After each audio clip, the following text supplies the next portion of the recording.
tens of thousands of families affected. I'm Vladimir Dutin in Lagos, Nigeria. This is CNN.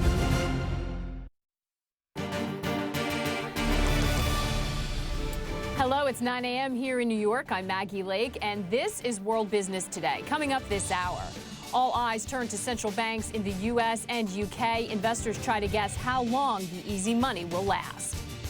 As a 16th U.S. state prepares to legalize same-sex marriage, we take a look at why new laws could be a boost for business. And as the LA Auto Show gets ready to open, we get the buzz on the hot new cars, and General Motors tells us all about their new Chevy.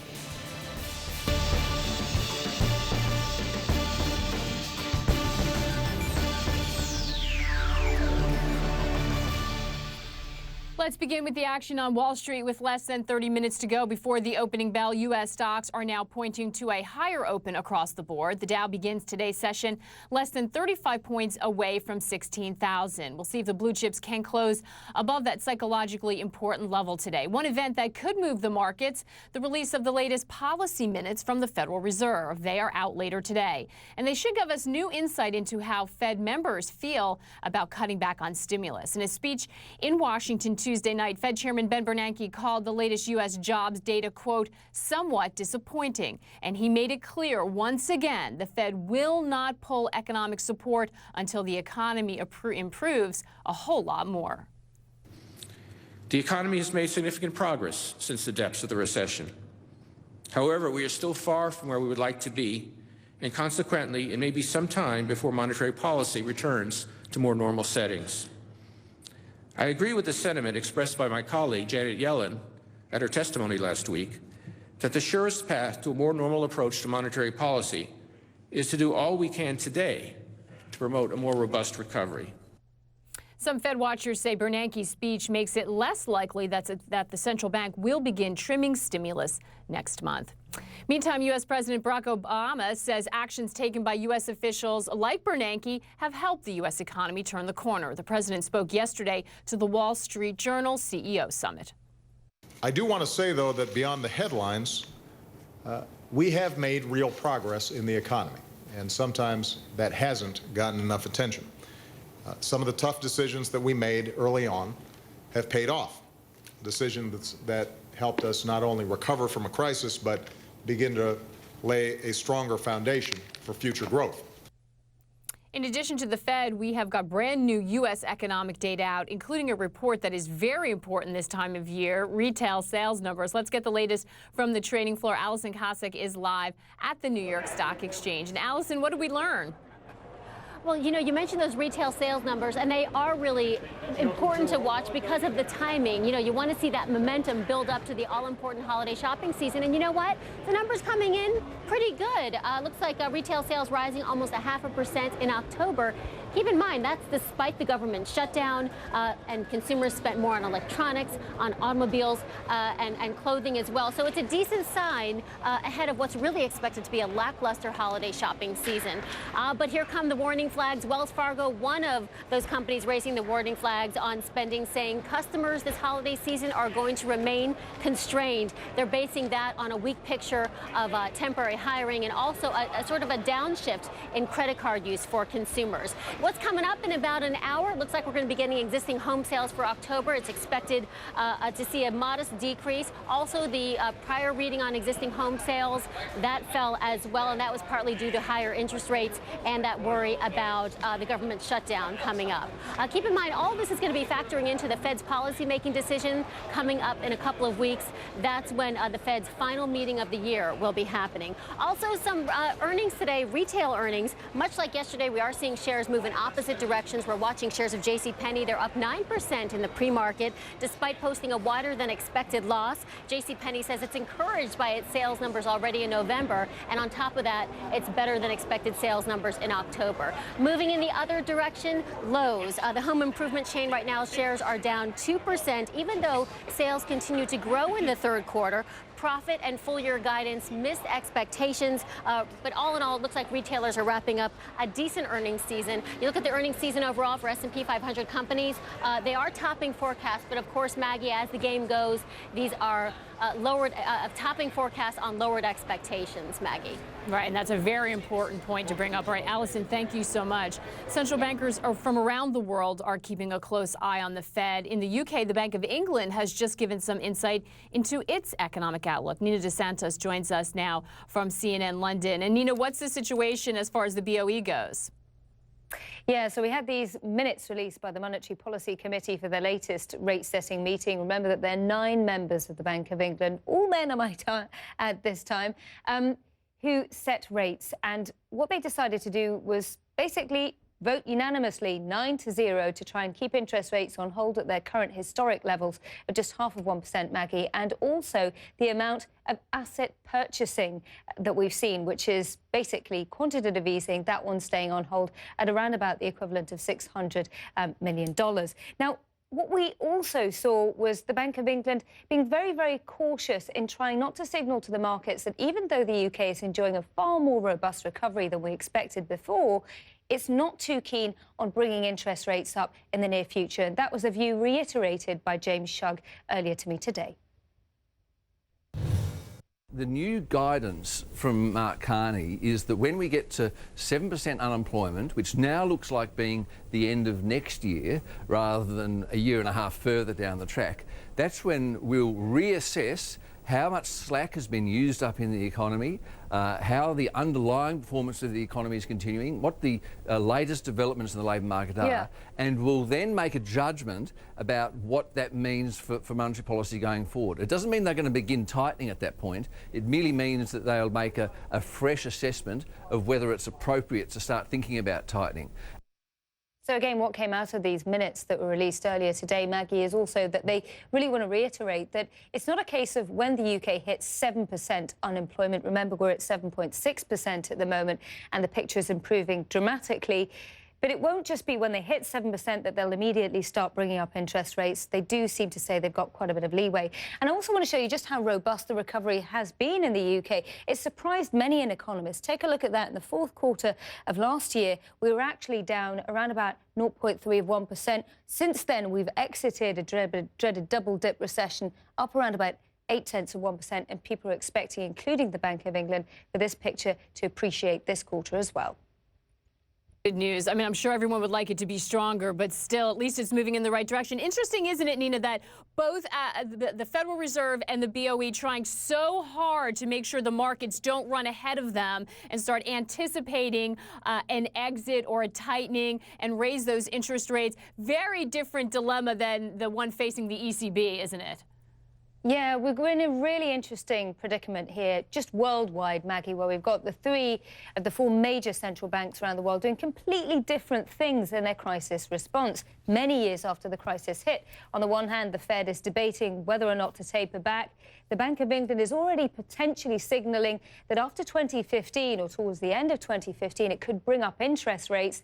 And the ECB just last month only got around to cutting interest rates. They've never really engaged in any type of quantitative easing. But as you just heard on this show, this time yesterday, the head of the OECD's economics department said perhaps it's time the ECB eventually applies the same kind of medicine that people like the Bank of England have done for the last 3 or 4 years.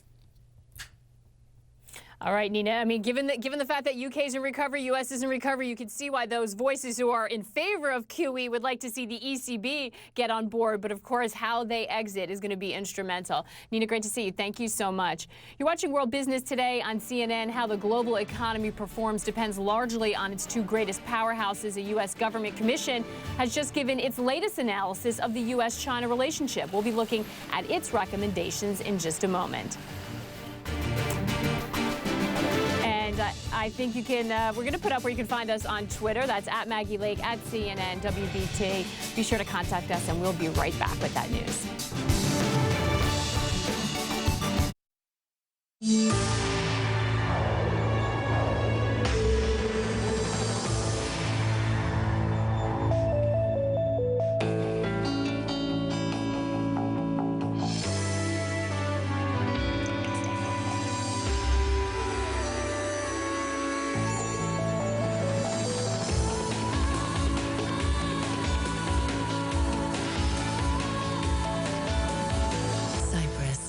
Heart.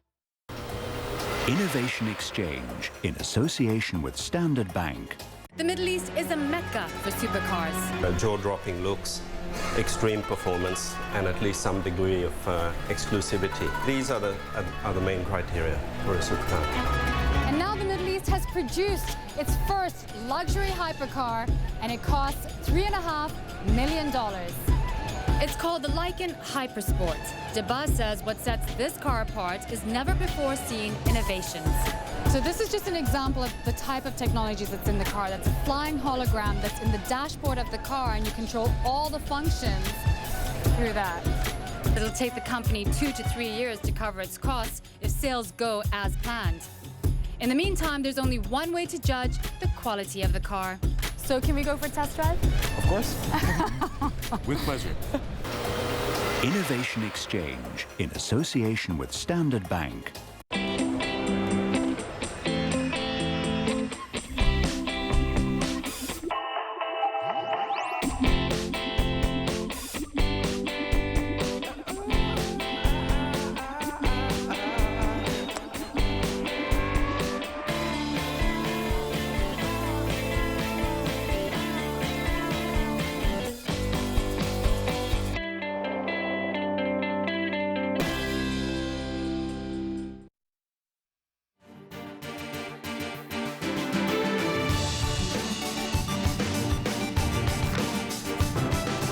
That advises U.S. lawmakers on relations with China says the military should beef up its presence in the Pacific. In a report issued today, it says the U.S. Navy needs to respond to China's growing strength.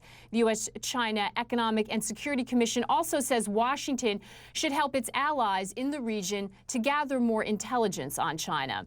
And it's calling for more inspections of Chinese food imports after a series of food and safety scandals. The report also says reforms to China's financial system are being hampered by risky loans from banks. Now, the report came out just a short time ago. Joining us now to discuss it is Thilo Hanneman. He's research director at the Rhodium Group and heads its cross-border investment work. And Thilo, I know neither of us have had a chance to look at all of the details. This is a very lengthy report, some 500 pages. But what really struck me is I think in the past, right at the head, the headline and the main thrust would have been about the currency, about the exchange rate and the yuan.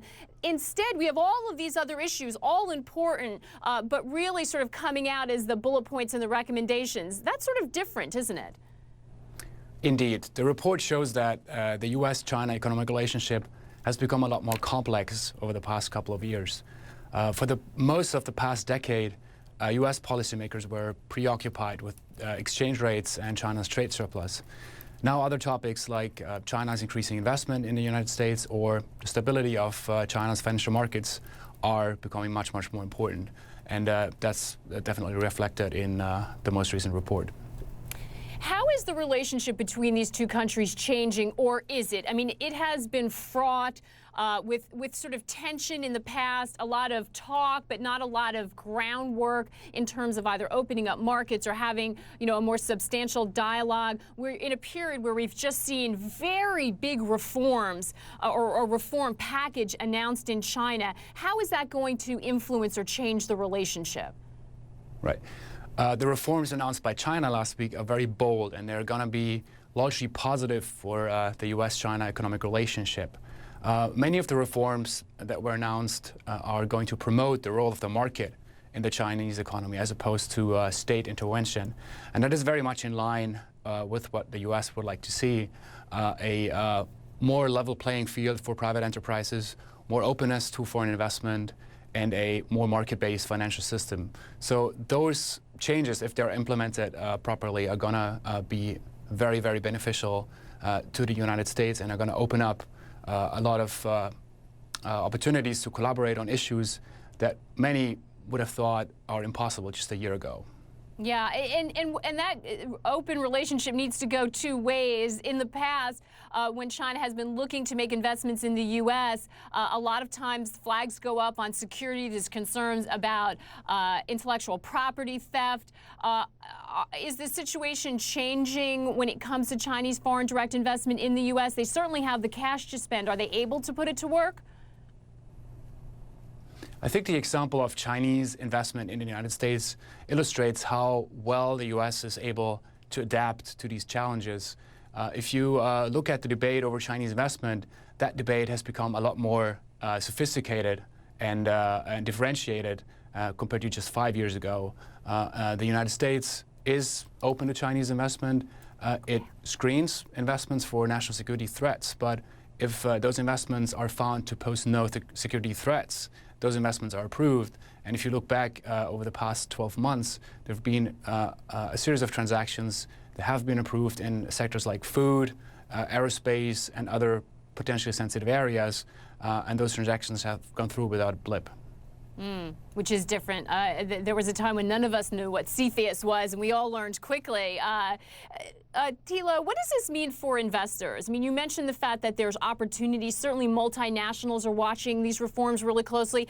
As investors, does that present opportunity to us? Should people be increasing their exposure to China, or should they still be wary? Yes, China really shocked observers and global markets, certainly, with the boldness of reforms that were announced last week. So people are at the moment very busy assessing those impacts, and those will be far-reaching for many sectors of China's economy, but as well as a global economy. So investors are sorting out those opportunities, and there will certainly be tremendous opportunities and implications for U.S. corporations which are present in China, in the Chinese market, but also in terms of exports, intellectual property rights, and other areas. So there will be tremendous implications for many portfolios out there. And it's going to keep all of us very busy. Thilo Hahnemann from the Rhodium Group, appreciate you coming in today. Well, growth in China has been putting a squeeze on the country's labor force despite its very large population. David McKenzie introduces us to a man who's found a nuts and bolts way around the problem for China's many noodle restaurants. Look out, here comes the future. Mr. Shui started out as a chicken farmer, but when a flu virus wiped out his flock, he searched for a new way to make a living. I went into a noodle shop and I saw the noodle maker made more money than me, he says, but I didn't know how to make noodles. So this amateur inventor built something that could. Call it the Noodle Bot. With this robot, 1 minute 4 bowls of noodles, he says. With a chef, 1 minute 2 bowls. So the Noodle Bot is fast and it's also versatile. Mr. Sui said he can do 8 different types of noodles. This is the widest kind. He says he invented it to look like a person, to give it that human touch. They designed it to look like a cartoon so that children like it more. So if I look at this, it looks a bit like you. You're kind of the same. It's much more handsome than me, he says. So what's over here? It took Shui 3 months to design the bot and years to perfect it. They ship it across China and around the world. So the factory floor is one thing, but the real test of the Noodle Bot is in the noodle shop. Now, let's see the Noodle Bot in action. Okay. The customers love it, says Feng Guo. They call him Ultraman. They call him Ultraman. But mostly it saves him money. He doesn't need to train, feed, or give the noodle bot a place to sleep. It saves me energy, says the noodle maker. It does the same noodles that I do, and it costs less than me. But as labor costs rise in China, robots are starting to replace human labor. It's cheaper. In the future, the noodle bots could replace all the human noodle makers. Chopping noodles today. But who knows what's next for the Noodle Bot. David McKenzie, CNN, Beijing. Talk about one good idea, but maybe a big challenge as well. Well, Chinese designers are also aiming to push innovation into the fashion world. This month's CNN's On China program speaks with some experts on the industry's direction. Among them, Andrew Keefe, the president of retailers Lane Crawford and Joyce. It's not so much made in China anymore. It's about created in China. And it's about China driving innovation. And what's exciting is to see this generation, Chris, and a number of other Chinese designers really looking at how they can innovate on a global stage. And by mining the depth of what culture can offer China, looking at that being married together with manufacturing capabilities, together with a commercial acumen.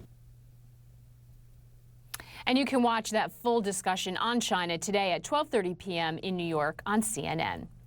In just a minute, the feel-good factor, a key part of a healthy economy. Can you achieve it through success in sport? If so, then the chance of an economic upturn in Portugal just got a lift. A look at the World Cup winners and losers in just a moment.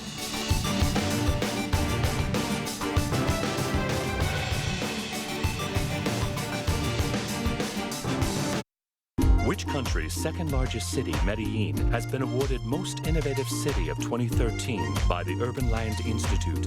The answer is Colombia. For 30 years, IPIC, Abu Dhabi's international petroleum investment company, has been responsible for managing the proceeds from the nation's valuable oil resources, making strategic investments in oil and gas companies across the globe to help safeguard the country's future. We're proud of IPIC. So proud that we've created an iconic building in Abu Dhabi to celebrate our achievements.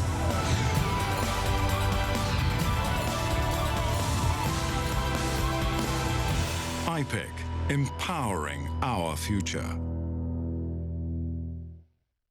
International Desk, tonight on CNN.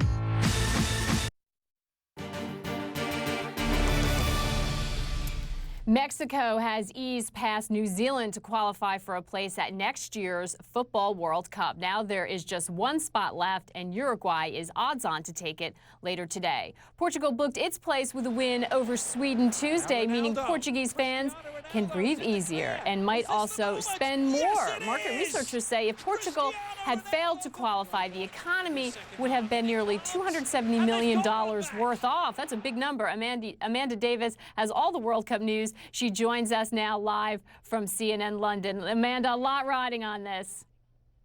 Yeah, there is. It's always a very special time when your country is playing at the World Cup. If England's anything to go by, the country comes to a standstill. There's parties at people's houses, there's barbecues, the pubs are absolutely crammed. And it was a very big Tuesday night in terms of deciding those final places. The big match there was the one you were talking about. Would it be Portugal or Sweden? Zlatan Ibrahimovic or Cristiano Ronaldo, who would be missing out on that place at next year's World Cup in Brazil. There'd been a lot of words exchanged between the two players, but as it was, Ibrahimovic even gave Ronaldo a round of applause because he was undoubtedly the star man. Ibrahimovic did score twice for Sweden, but Ronaldo stepped up and scored an incredible hat-trick and virtually single-handedly guaranteed his side's place in the draw. It was a sensational half an hour in Stockholm with all 5 goals scored in the same period. So there's now claims and more talk that Cristiano Ronaldo should finally be named that Player of the Year. The award he's missed out on so many times to Lionel Messi up to this point. But one thing that is guaranteed, the last European Championship semi-finalists, Portugal, will be in that hat in Brazil. Que naturalmente se tornou jogador decisivo. Most of all, we had a player who was decisive. We're talking about 2 victories, one by 3-2 and the other 1-0, with all 4 goals from the same player. We can never disassociate our success from that. Well, France will also be in the draw, which takes place next month on December the 6th. They scraped through, having lost the faith and the support of the French faithful in the first leg of their playoff. They went 2-0 down to Ukraine. Nobody was really giving them a hope of fighting back against a team they should easily have put to one side, but in the end, when it counted, the likes of Benzema, Franck Ribéry, Patrice Evra, they stepped up. So France very much also heading to Brazil next year. It was a step too far for Iceland, though. They would have been the smallest population of a country to make it to Brazil. Croatia beat them, and the other team that went through from the European playoffs, Greece, they got past Romania. Well, that'll certainly help lift moods there as well. And what about Africa, Amanda? Mixed emotions in Cairo? Yeah, Bob Bradley is stepping down after his tenure with Egypt, but he managed to go out on a high. He produced a home win in Egypt over Ghana. They won 2-1, but an even bigger night for Egyptian fans. This was their first home match being played in Cairo for 2 years because of the security concerns in the country in recent times. But despite the 2-1 win, because of the immense performance from Ghana in the first leg, that they won 6-1 in the first leg, it is the Black Stars going through to the finals once again. And the other African side that will join them, Algeria, they're fantastic celebrations in Algeria as they beat Burkina Faso 1-0. So they're the North African representative. They go through on the away goals rule. So exciting for those fans, and congratulations to the teams. Amanda, thank you so much. Amanda Davis for us in London. Well, General Motors is lifting the hood on something big at the LA Motor Show. Coming up, GM's Executive Vice President Mark Royce tells us all about it. And we are moments away from the start of a new session on Wall Street. Trading is about to begin. We will bring you the opening bell when we return. Stay with us.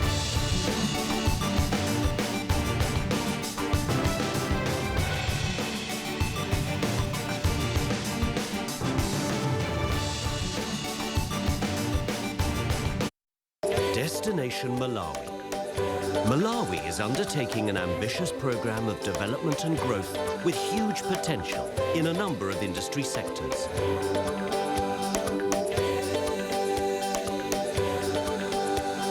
Destination Malawi. New investment opportunities.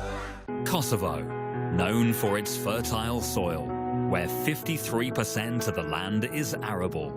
A golden place, rich in a variety of minerals.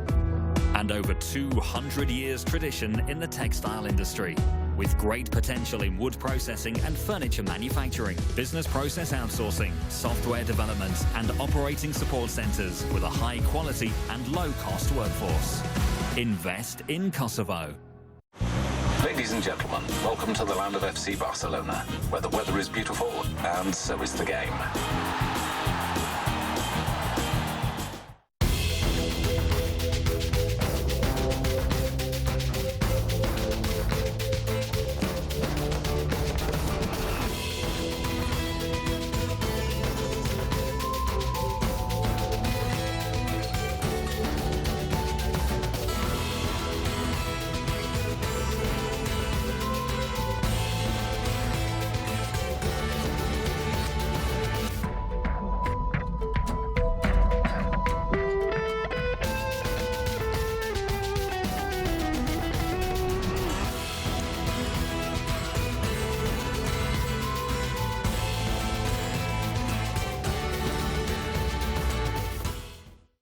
The weather was brought to you by Qatar Airways, proud partner of FC Barcelona.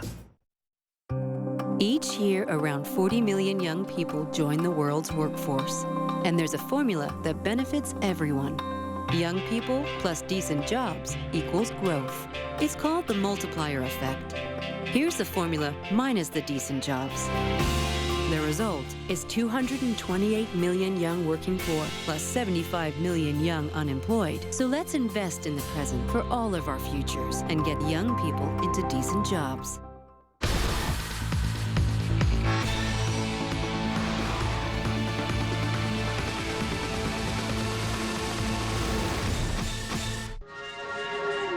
It's life in the fast lane, in the cars, and off the track.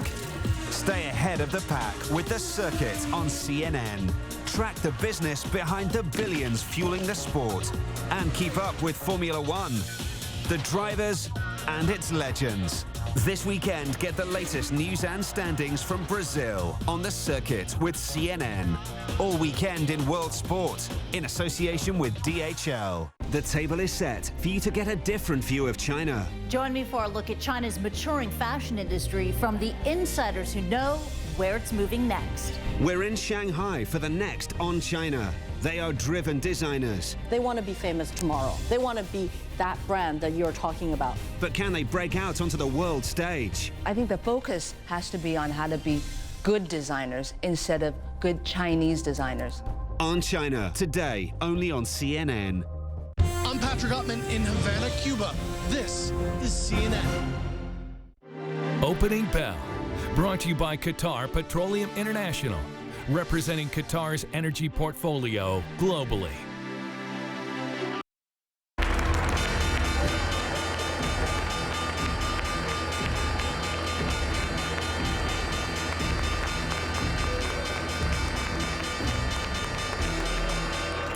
There is the opening bell at the NASDAQ and the New York Stock Exchange. The middle of the week, we're going to see if stocks can resume that rally that took us to record territories. Welcome back to World Business Today, live from New York. And if we get a first print of U.S. stocks, we can see that little bit of a downdraft at the start, but barely really. We're right about the break even. We have had word coming out, some inflation data, retail sales. The retail sales weren't too bad, but I'm sure people will find reason to worry. A lot of retailers really concerned about this holiday season. They feel the consumers pulling back, and that could have implications for growth. We're also going to get Fed minutes later today, so perhaps a little bit of concern leading up to that. Bernanke insists that the Fed is going to keep its foot on the gas, but a lot of people know from Fed speeches that some of the members are concerned about doing that. So we want to see how much agreement or disagreement there is about whether to start tapering those bond purchases. So just about on the flat line for blue chips. We will get back to business news in just a moment. First, here are the top world news stories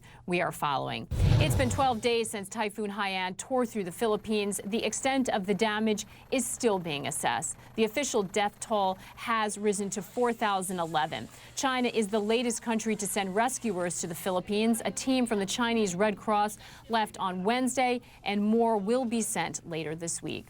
Rescue workers in South Africa have ended their search for survivors in a collapsed building site. 30 people were taken to the hospital, but another 30 to 40 may still be under the rubble. At least 2 people are known to have died. South African media say a large section of scaffolding and concrete fell on construction workers building a shopping mall.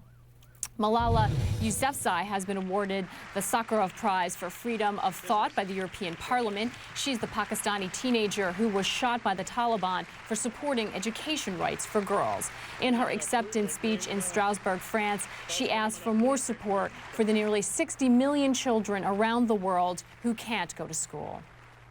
Illinois is poised to become the latest U.S. state to approve same-sex marriage. Governor Pat Quinn said he will put the state on the right side of history when he signs the bill into law later today. That will make Illinois the 15th state to allow gay marriage. On December 2nd, Hawaii will become number 16. Now, not only are there more same-sex weddings now than ever before, but it turns out gay couples are willing to spend more. Samuel Burke reports on the booming new business.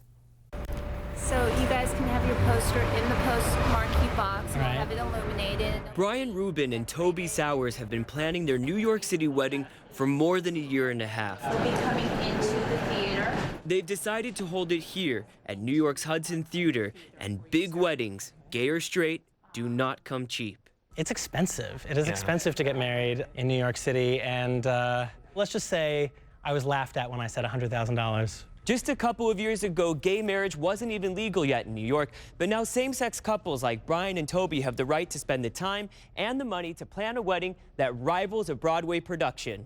Same-sex marriages with all the bells and whistles were rare just a few years ago. This is what many once looked like: quick, inexpensive ceremonies at town halls. Vows to you. Now, as same-sex marriage has become more accepted, many couples are choosing elaborate wedding ceremonies. Couples who are actually legally marrying are spending 3 times as much as those who are having simple civil unions and domestic partnerships. In the first year of legalized gay marriage in New York, same-sex couples spent an average of about $9,000. Nuptials for straight couples came in above $37,000. But as same-sex weddings get bigger, so do the price tags, and that gap is narrowing. 20% of our business is now same-sex couples. It's given us a nice boost. It's a boom for everyone involved in a wedding, including planners, caterers, florists, and bakers. Actually, it's increased our wedding business for about an extra 50%. They're either extremely elaborate or they're tiny and just for really close friends and families. I think that spending the amount of money we're spending and throwing the party we're spending is a way of showing our pride. And it's funny because we're showing our pride just by doing what everyone else does, but I think it's just by being present, you're showing that you are equal and that you want the same things, you do it the same way. I think it's nice. There's still 6 months to go before their big day, but it's not too soon for something common to all weddings, no matter how expensive, gay or straight, a little case of the jitters. Scary. I know, now I'm getting nervous. Now you're getting cold feet? Oh, I think they'll make it. Samuel Burke joins me now here in New York. Samuel, $100,000, that's a big number. Why is it that we're seeing the spending increase? Yeah, and they actually said they're going far over that price tag. One of the main reasons we heard, Maggie, is that before, gay couples used to have to fly to other states, so they couldn't bring friends and family with them. So now couples like Brian and Toby, they can stay in New York instead of having to go over to a state like Massachusetts. So they can invite mom and dad, friends and family, and that's really what gives them the opportunity to spend more. And it was really interesting, Maggie, and speaking to people from the wedding industry, it seemed like it was an industry that was plateauing. They didn't know how to make more people get married each year. So all of a sudden, this wave of states legalizing same-sex marriage brings them a welcome addition to their portfolio. That's absolutely true. That's an interesting point. In fact, a lot of people were choosing not to get married. Sort of marriage was on the decline among the general population. Samuel, we heard in your piece that a lot of times people were just doing it at City Hall because they didn't know, frankly, whether it was going to be overturned or not, and it was sort of a rush once it was opened up. In some cases, now that they have notice, I imagine that's helping. In other cases, these are people who've been together a really long time. I guess that helps you save for a nest egg, right? Yeah, some of these couples have been together for decades and decades because they didn't have the right to get married, and now all of a sudden they can get married. And some of the hotel employees we were speaking with said their vows are really different from straight couples because they're not fresh new couples. They know each other, they know each other's quirks, and this comes out in their vows. And the planner said that also helps them spend more. They know each other better. They know exactly what they want in their wedding. So more time, more spending. Again, a really big boom for the wedding industry. And some of them, of course, later into their lives, mature in their careers, they have that disposable income to put toward it. All right, Samuel Burke for us in New York. Thank you so much, Samuel, and we wish that couple the best of luck, of course. 18 countries have laws allowing same-sex marriage and domestic partnerships. Christiane Amanpour spoke to two gay rights supporters, well-known musician Elton John and tennis legend Billie Jean King, at their annual charity tennis night, and she asked whether either of them had their own wedding plans. On first day possible. Yeah, Do you know what day it is? Listen, David and I are a very high-profile gay couple, probably the most high-profile gay couple in the world. You have to set an example. If you say, listen, guys, this is our rights. Can you imagine 20 years ago? We'd have never thought this possible. Celebrate. Billie Jean, you and Ilana are a very high-profile gay couple. You've been with Ilana more than 30 years. Yes. She's your partner in life and very top level in your business. Yeah. Are you going to get married? I don't know. But we do discuss it. And of course, Elton's saying, if you get married, I'll come and celebrate. I'll come and play. She's skillfully avoiding the question. It made a hell of a No, it's probably my problem because my challenge is because of what I went through with the palimony in Maryland and then obviously Larry. It was a long, horrible experience over many years. And I still think there's residual effects from that. I mean, Ilana, unfortunately, has to, I'm the problem, not Ilana. And you can watch that full interview with Elton John and Billie Jean King on CNN.com/Amanpour. Well, up next on World Business Today, we are live with the General Motors president for North America. He'll be telling us why this year's LA Auto Show is a big occasion for Chevrolet. Back in a moment.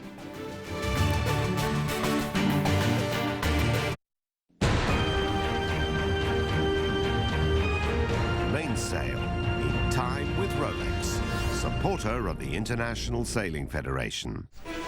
The Americans gradually fought it back, race by race. Incredible pace by Oracle. They just seem to be going faster every day. The turnaround was so extraordinary. There was speculation the Americans had devised and fitted some new piece of technology. There's lots of chat, isn't there, about, what do they call it, a Herbie, a special gizmo. Yeah, here we go. I read a lot of the reports afterwards, and it was a little bit frustrating. There's often a misconception about Oracle. People often think money's no object. We didn't have any rocket scientists there that we flew in with this sort of, gyro positioning system to help the stability of the boat. We didn't fly in hundreds of boat builders from New Zealand to make these massive alterations to the boat. The alterations that we made were actually very, very small. Why this watch? This watch has seen gale force winds, incredible sights, and craft and crew become one. It's marked the most challenging seas, the longest nights, and charted a course for the bravest of brave. It doesn't just tell time, it tells history. Which country is the world's top green coffee bean exporter?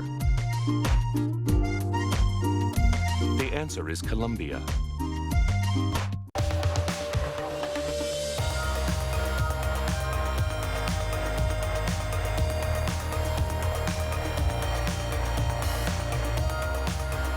Eastern Poland. Come and invest. CNN News Center, tonight on CNN.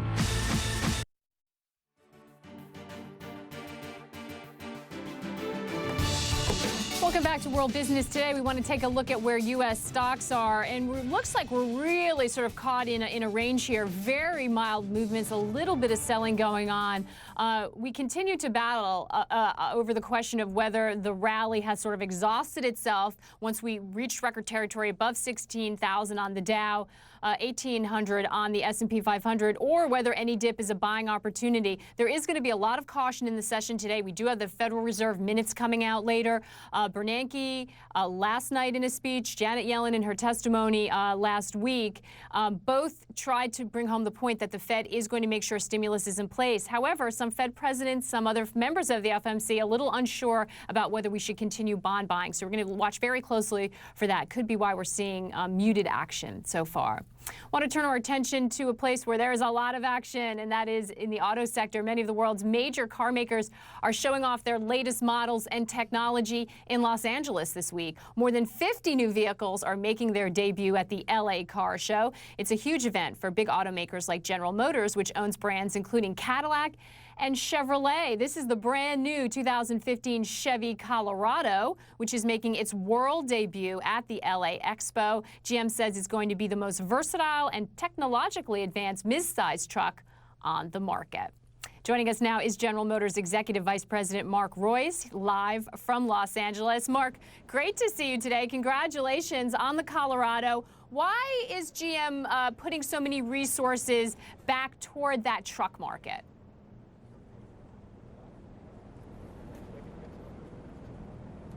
Hi, Maggie. Good morning, first of all, and it's a great day for us here in LA. And the resource piece of this, you know, if you look at the industry, we're going to introduce a truck here today that has three powertrains: a 2.5-liter four-cylinder made in Spring Hill, Tennessee, a 3.6-liter V6 made in Flint, Michigan, and a diesel, which will be a new white space for us here.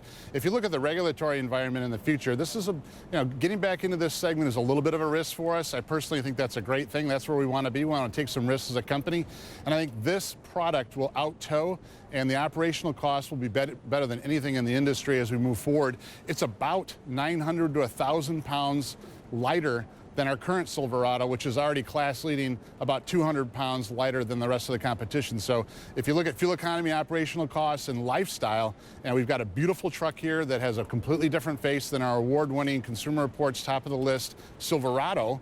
But this is something that we're really excited about. This is going to be a whole new buyer for us, and we're going to go right at Toyota with this truck, and we're going to do it here in California. So this is a great place to launch it.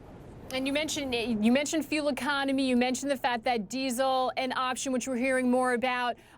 Obviously, you feel like consumers are still sensitive to gas prices, and we see it in the numbers we get. A lot of retailers worried about the holiday season. Consumers still seem, especially sort of in the middle America, seems like they're still struggling. What is your outlook for the consumer, and why do you think this is a good fit for that?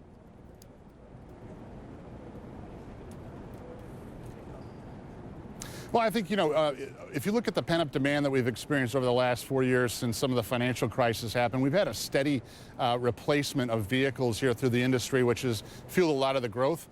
And I think that's really reflective of a lot of the uncertainty around jobs, frankly. I live in the Midwest, and I know that people aren't completely certain about what the future holds. So there's some confidence there. But I do know that when people go to replace a vehicle, they're replacing it And one of the biggest things they're looking at is how much is going to cost me to operate this vehicle? Is it less than the vehicle that I'm replacing? And so, that's key, especially in a thing like a pickup truck where the bandwidth is so large in the United States for what that vehicle actually does. It's everything from a complete work truck to a family hauler in the crew cab form to something that is absolutely, contractor-driven work truck. So you've got that bandwidth with our big pickup trucks, but I think there's an increasing amount of people that say, I don't need all of that bandwidth. I need 90% of it or 95% of it, and I want to have that operational cost on a daily basis savings that's offered with a 4-cylinder, a 6, or a diesel. And so that's why we're getting back into it. This is a look to the future, and I think this is something that is a white space for General Motors, Chevrolet, and GMC, so we're very excited about it. And I'm just going to mention to our viewers that Mark is being very great about cooperating. We have a little bit of a delay between our signals, so if you see him pausing, that's why. Mark, a lot of the people who buy these trucks, a lot of Americans buy their cars on credit. They have to take out a loan. This is a big ticket item for them. Are you worried about the end to easy money, about interest rates going up and that impacting sales?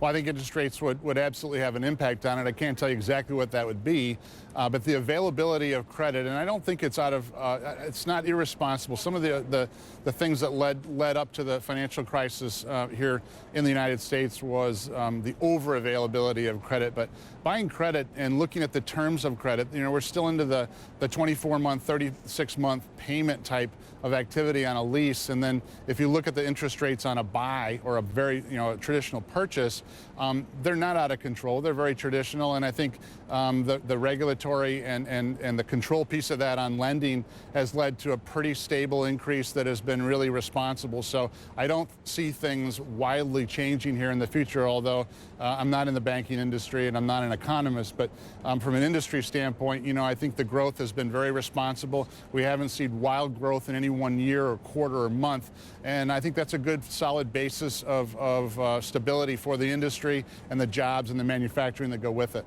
Yeah, and I did notice that you mentioned a lot of the plants assembling, at least for the Colorado, are in the U.S. Let's talk about the other end of the market. We'll end there. You've also unveiling the Escalade. That tends to be targeted at the luxury market, a higher-end market.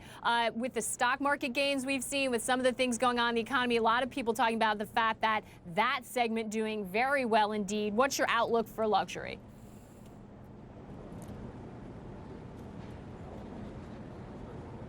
Well, I think the luxury piece of it, first of all, there's luxury, and then there's a luxury SUV piece of this. And, Cadillac and the Escalade really sort of invented that segment around Escalade as a brand for Cadillac. And now, if you look at the rebirth of Cadillac, Escalade is the linchpin of taking that to a different place. And the vehicle we see there is something that people can really be proud of. Again, made in Arlington, Texas, and I think the technology in there is second to none, and the beauty. So there is some disposable income in the industry and in the market where people really want to have things that are very beautiful and very nice. And so I'm not sure there's a huge accelerated growth piece of that, but it is very stable again, and the growth is very progressive. So just like the rest of the market and the industry. So we see growth there for Cadillac. We have an older product with the current Escalade, and so this is a vehicle that will really renew our commitment to Cadillac and the Escalade in the future. And we see great things happening there. It's been a great loyal buyer base. So that we're going to continue on, and we're going to raise the bar here. Well, Mark, I can tell you my husband has been lobbying for a pickup truck, so once he sees that Colorado, I have a feeling I'm going to get dragged in to at least look at it. We wish you the best of luck, and thank you for joining us today. Mark Royce, the president of GM North America. Well, car enthusiasts in Japan are also about to get their fill of brand new motor engineering. The Tokyo Auto Show is also on this week, and this is one of the vehicles that's going on display. The Toyota FV2 does more than just get you from A to B. It's designed to read your emotions and work out what mood you're in so the driver can actually bond with the car. Toyota has also ditched the traditional steering wheel in the FV2. Instead, the driver shifts their body in the direction they want the car to move in. We'll see how that works. Meanwhile, Ford is waiting until December to roll out its brand new Mustang. It'll mark the legendary muscle car's 50th anniversary. You can log on to cnnmoney.com for a look at the Mustang through the ages and find out what those classic models are worth today.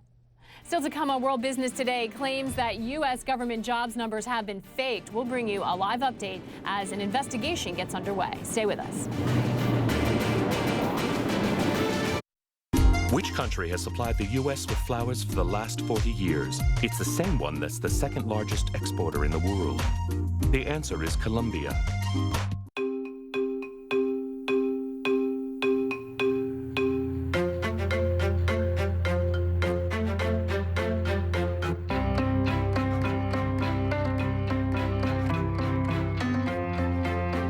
People need jobs.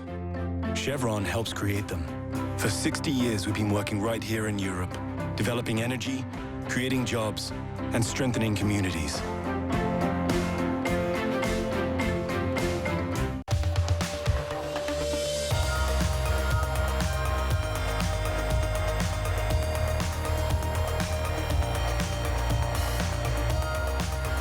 Eastern Poland. Come and invest.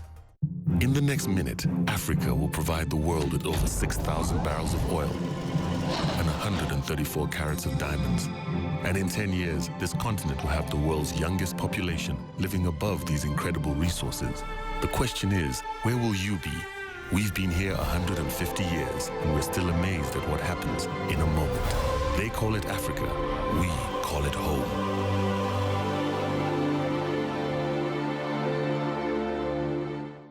Quest Means Business, tonight on CNN.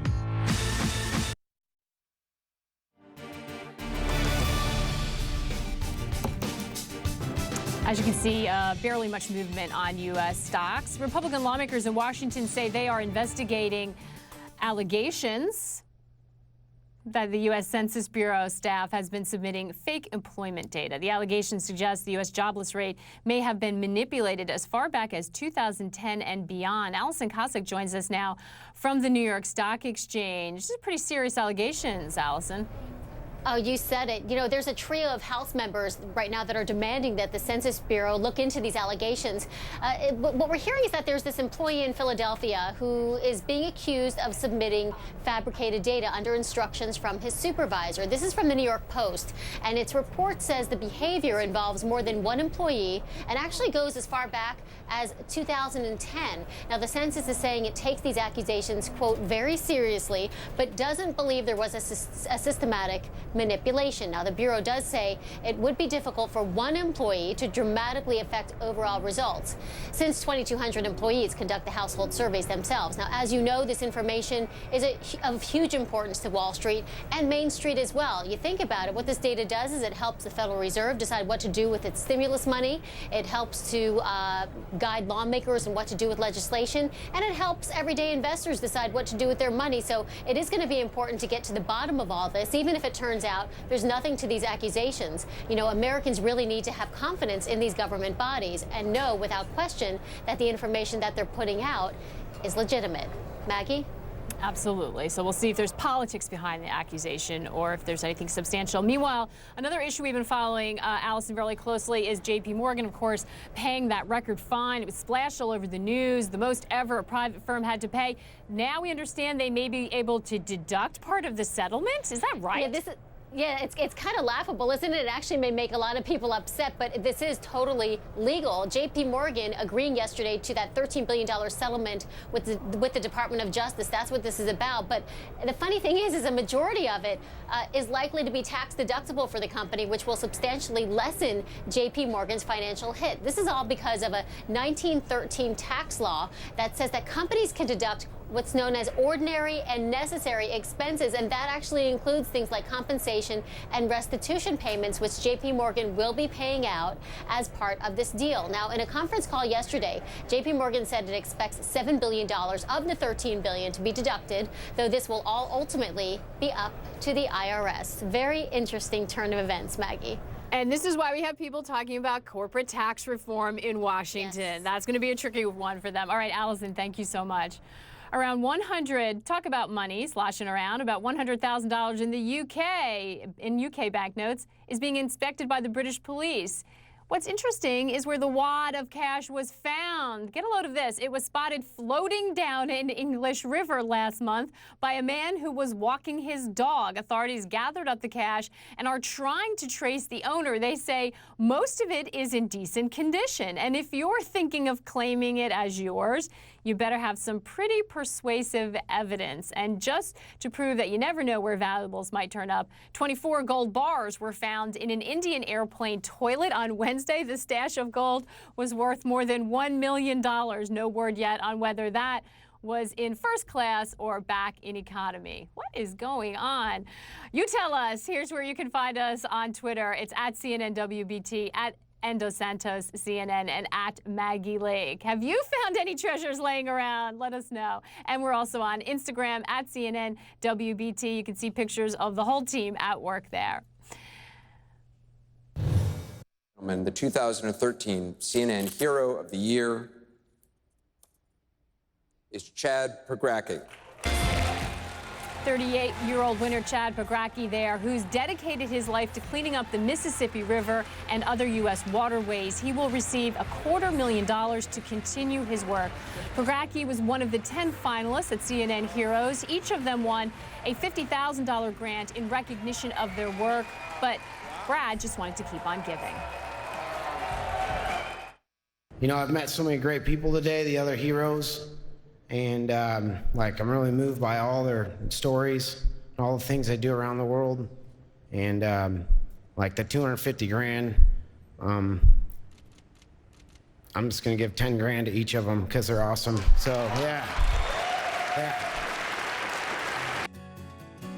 That's Chad there. I saw him this morning. He is just such a humble guy. Be sure to watch CNN Heroes. That is an all-star tribute. It airs Monday, December 2nd at 3 p.m. in New York and 8 p.m. in London. You'll want to see it. That is it from all of us at World Business Today. We'll see you again next time.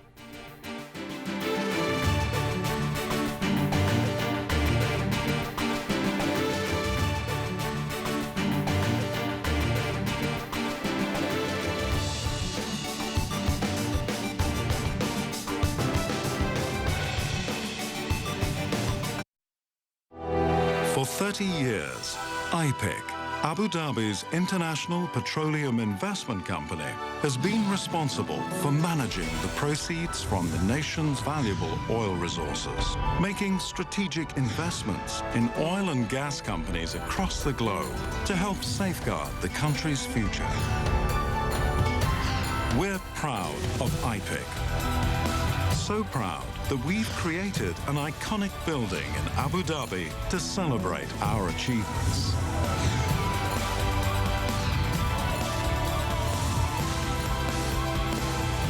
IPIC, empowering our future. Which country provides favorable tax incentives for service exports? The answer is Colombia.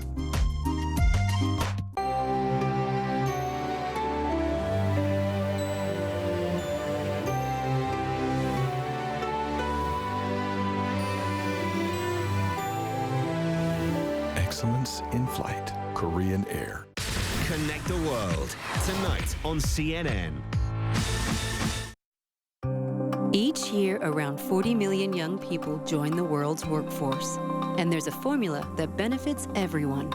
Young people plus decent jobs equals growth. It's called the multiplier effect. Here's the formula minus the decent jobs. The result is 228 million young working poor plus 75 million young unemployed. So let's invest in the present for all of our futures and get young people into decent jobs.